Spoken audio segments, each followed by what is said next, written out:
Halo, assalamualaikum. Selamat pagi, siang, sore, malam, jam berapapun teman-teman online ketemu dengan channel ini. Masih di pojok emak, kita bahas masalah yang lagi viral. Apalagi sih kalau bukan kasus perceraian salah satu YouTuber terkenal Indonesia, yaitu Ria Rich.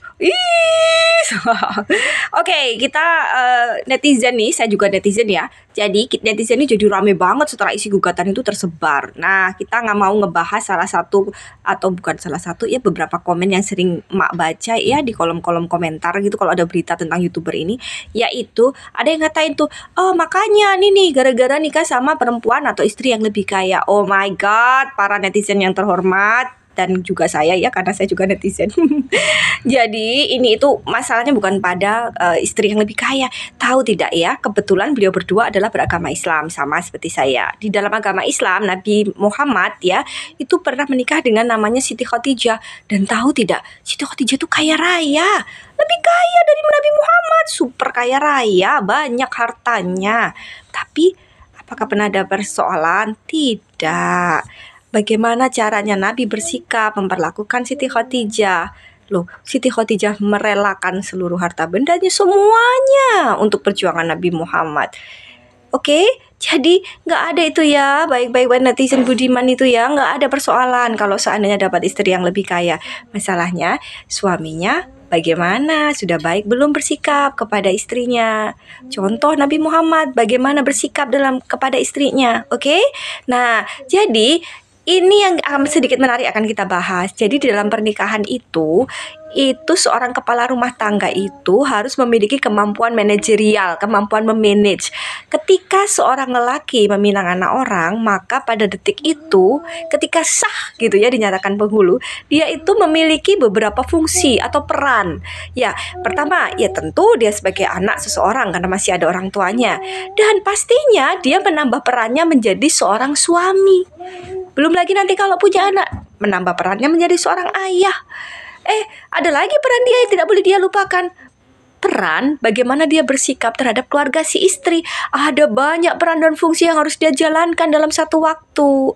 Jadi, kemampuan itu harus dimiliki oleh para lelaki. Oh iya, kemampuan manajerial, kemampuan memimpin. Makanya kepala keluarga, makanya lelaki disebut sebagai kepala rumah tangga atau kepala keluarga. Apa fungsinya kepala? Kepala ya mengkoordinir, memimpin, mengarahkan, mengayomi. Terus apakah jadi seorang pemimpin yang diktator? Bukan, dalam Islam diajarkan menjadi pemimpin yang penuh kasih, penuh belas kasih. Dalam Islam diajarkan begitu, kasih sayang kok. Bukan diktator atau otoriter. Kamu istriku, kamu harus begini, begitu. Tidak. Tidak perlu kalian otoriter seperti itu para lelaki. Kuncinya satu. Termasuk menghadapi istri yang lebih kaya, satu aja. Apa sih? Tuh ada lagunya, dengerin ya. Sentuhlah dia tepat di hatinya. Nah, ngomongnya pakai hati, perlakuan dengan baik, kemudian sentuh, bicara benar-benar dari hati ke hati. Tenang, kalau itu sudah Anda lakukan, waduh, sudah bakalan patuh, menurut dan sayang dan cinta pada Anda sepenuh hati sampai nanti maut menjemput ketika mati. Itu kuncinya ya. Jadi para lelaki yang mau meminang anak gadis seorang harus pelajari dulu kemampuan manajerialnya ya, kemampuan mengelola rumah tangga, kemampuan berkomunikasi. Oke, berkomunikasi dengan hati itu bagaimana? Berkomunikasi dengan penuh kasih sayang kepada istri itu bagaimana? Berkomunikasi dengan keluarga dari keluarga istri, keluarga kita sendiri, keluarga suami, kemudian juga berkomunikasi dengan istri harus menjadi penjembatan yang baik. Oke, ya. Dan jika ada masalah, nggak perlu lari dari masalah, dihadapi dengan tenang, diajak bicara istrinya, bicaranya lagi-lagi dari hati. Jadi semangat, ingat ya, kemampuan manajerial sebagai seorang lelaki dan sebagai seorang suami itu diperlukan.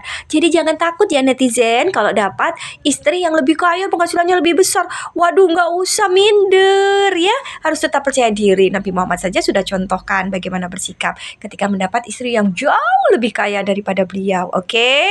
Nah, tetap semangat buat para mama di sananya yang lagi komentarin case-case ini, yang lagi viral atau mau dibahas di pojok emak ini, case-case yang lagi viral atau apa, komen ya. Dan juga jangan lupa like, komen, dan subscribe. Bye-bye. Assalamualaikum warahmatullahi wabarakatuh.